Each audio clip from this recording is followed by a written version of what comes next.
Hello students, welcome to my channel Easy Studies by Preeti. Today we are going to start a new chapter of class 12 Indian economy, that is economic reform since 1991 or new economic policy. Today in this class we will have a description about the new economic policy, then we will discuss about the liberalization, privatization, globalization will be discussed in my next video. Before starting the chapter, if you have yet not subscribed to my channel, subscribe to it in order to get information about my upcoming videos. So let's start. When we are talking about economic reforms first let us understand what do we mean by economic reforms. The economic reforms are a structural adjustment. It is like a long-term multi-dimensional package of various policies. And when we are talking about the 1991 economic reforms, these policies are liberalization, privatization and globalization. So we're talking about various policies and programs which are for the speedy growth of the economy, efficiency in production and to make a competitive environment. And these economic reforms, they were adopted by Indian government in 1991. A new economic policy in India, it was launched in the year 1991. At that time the government was of Congress party, and under the leadership of P.V. Narasimha Rao, who was the prime minister at that time, the government reduced import duties, opened reserve sector for the private players, and devaluated the Indian currency. Here, devaluation means the value of the devaluation of the Indian currency was done. So to increase the export in order to attract the foreign investors in our economy. This is also known as LPG, model of growth. So let's understand some other points about this, that this new economic policy, it refers to economic liberalization or relaxation in the import tariffs, that is deregulation of markets or opening the markets for private and foreign players. Earlier we saw that mostly the industries they were occupied by the public sectors, and reduction of taxes to expand the economic wings of the country.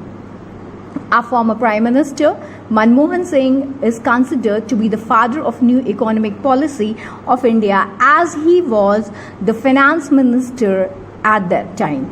He introduced the new economic policy on July 4, 1991. Now, let us see that what were the main objectives behind the launching of the new economic policy in 1991 by the Union Finance Minister Dr. Manmohan Singh. So, the statement that is given for it is that the main objective was to plunge Indian economy into the era of globalization and to give it a new thrust on market orientation.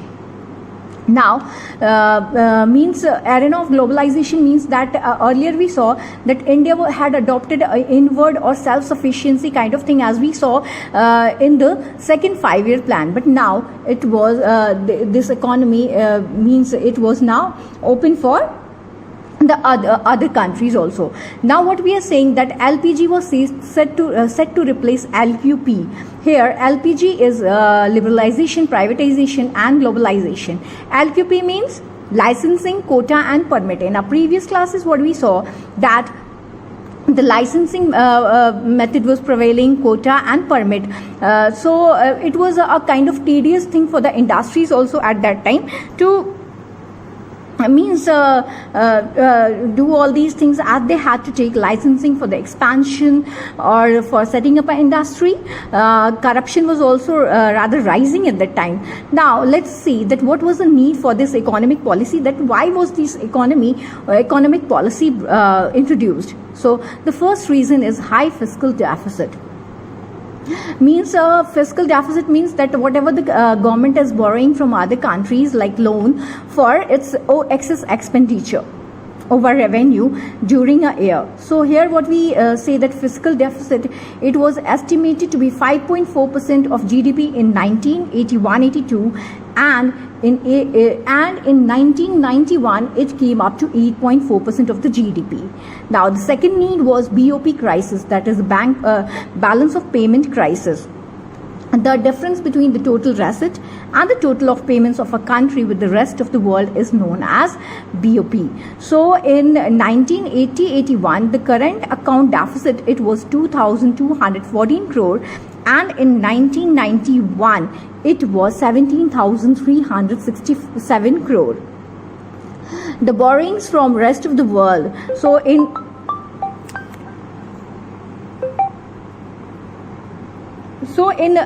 what we see that in 80-81, where it was 12%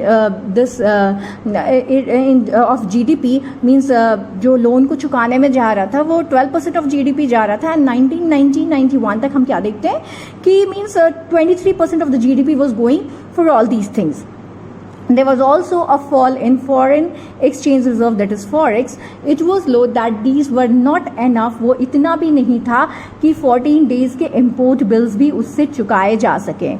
जो forex reserve था वो 8,151 crore, जो कि 86-87 में था, it fell to 6,252 crore in 89-90. The inflationary spiral, that is the rise in price, was also there. And there was a poor performance of the PSUs, or the public sector units. That means they were not efficiently performing, and instead of being a profit giving, they were turning into liabilities. They were like sick, we can say. So what we see कि 91 के पहले का जो scenario था उसमें जो economic crisis आई थी उसके बाद से एक न्यू इकोनॉमिक पॉलिसी को इंट्रोड्यूस करना ज़रूरी हो गया था, और उसके बाद उसमें कुछ रिफॉर्म्स किए गए 1991 में, और ये न्यू इकोनॉमिक पॉलिसी इंट्रोड्यूस की गई. इसमें हमने क्या देखा कि जो पहले से LQP लाइसेंसिंग कोटा परमिट चला आ रहा था उसकी जगह पे लिबरलाइजेशन, प्राइवेटाइजेशन और ग्लोबलाइजेशन को इंट्रोड्यूस किया गया by the government at that time.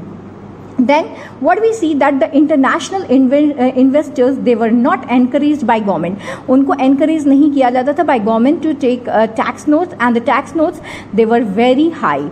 So now let's see that what were the main features of this economic reforms.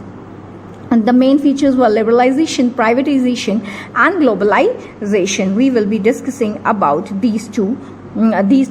Today in this class we will be only discussing about liberalization. So first of all, let's see that what is the meaning of liberalization. When I'm talking about liberalization, that means free from direct or physical control by the government in the way of trade. It is known as liberalization. Then what was the scenario before 1991 was that there were some controls of government, means ki there were several controls by the government on all the these things. So like licensing system, which was a very rigid process, and they were controlling the price, import, licensing, restrictions on investment.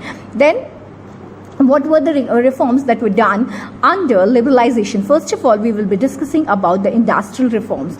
Under the industrial reforms, abolition of licensing system was done, but it was still imposed on 5 major things. Then contradiction to public sector, that is number of items produced by public sector, they were reduced, and the government given freedom to import capital. Then the de-reservation of production units, and producers given freedom to what to produce and how to produce. Earlier what we saw that some areas they were reserved for the SSIs or the small scale industries, and in order to produce more of the quantity they had to take license for that and had to tell the reason that why they want to produce more of that unit, but it was all abolished now. And then we come to the financial reforms. When we come to the financial reforms, first of all we discuss about the role of RBI. RBI, it was acting like a regulator earlier, as we saw. That means it was controlling the commercial banks, their interest rates and everything. Now it was turned into a facilitator. So due to this change, the banking sector of the country, it expanded a lot, because now the banks, they were allowed that they can fix their interest rates. And also what happened, now many private banks, they also came into existence, and foreign institutional investors, they were also now allowed to invest in the Indian market. Then we come to the fiscal reforms. So when we are talking about the fiscal reforms, it relates to total revenue and total expenditure of the government. So what we saw, that before liberalization, the taxes, they were very high, and this encouraged tax evasion by the people. So means कि tax की चोरी काफ़ी होती थी, क्योंकि taxes बहुत high होते थे. बट आफ्टर लिबरलाइजेशन ये टैक्सेस रिड्यूस किए गए, और जो प्रोसीजर था टैक्स पेइंग का, उसको काफ़ी सिंप्लीफाई किया गया. और जो गवर्नमेंट के नॉन प्लान एक्सपेंडिचर्स थे, they were also reduced. Then the external reforms, when we are talking about the external reforms, obviously we are talking about the trade policy, that is import and export. Then foreign exchange reserves in 1991, devaluation of rupee, so by this foreign countries can buy Indian good. This provided good flow of trade, यानी कि Indian rupee जो थी उसकी value कम कर दी गई थी. तो इससे क्या हुआ कि जो फॉरेन कंट्रीज थे वो इंडियन गुड्स को खरीदने लग गए, और इससे एक अच्छा फ्लो ऑफ ट्रेड हुआ. Then at presently, exchange rate is determined by supply and demand in international market, यानी कि वो market forces से driven होती है. Then we have the foreign trade policy. Foreign trade policy means कि import licensing को abolish किया गया था, लेकिन कुछ cases को छोड़ के, और जो quantitative restrictions थे कि कितना import किया जा सकता है, उसको भी अब हटा दिया गया, and tariff restrictions को भी हटा दिया गया था. जो tariff restrictions थे उनको मॉडरेट किया गया, और एक्सपोर्ट ड्यूटीज को विड्रॉ कर लिया गया. Then we will discuss about the advantages of liberalization. जब हम लोग advantages की बात करते हैं, तो these are the advantages of liberalization, that is industrial licensing जो कि remove कर दी गई थी, वो था liberalization का पहला हमारा advantage. उसके बाद फॉरेन इन्वेस्टमेंट को बढ़ावा मिला था लिबरलाइजेशन के बाद से. उसके बाद what we see, the increase in the foreign exchange reserve, जो हमारा फॉरेक्स जो हमारा काफ़ी कम हो गया था, what we saw in 90s, वो उसमें इंक्रीज देखा गया. And increase in consumption and control over price check on corruption. Consumption and control over price check on corruption. उसके बाद हमने क्या देखा, reduction in dependence on external commercial borrowings. और एक और फायदा इसका हुआ था कि जो हमने देखा था जीडीपी का 23% हमारा जा रहा था बोरोइंग्स के लिए, वो फिस्कल डेफिसिट आज के डेट में 3.3% है. Then there are certain disadvantages also of liberalization, that is increase in unemployment increase हुआ, domestic units को loss हुआ, and increased dependence on foreign nations. Foreign nations पे क्या हुआ कि dependence increase हुआ, और एक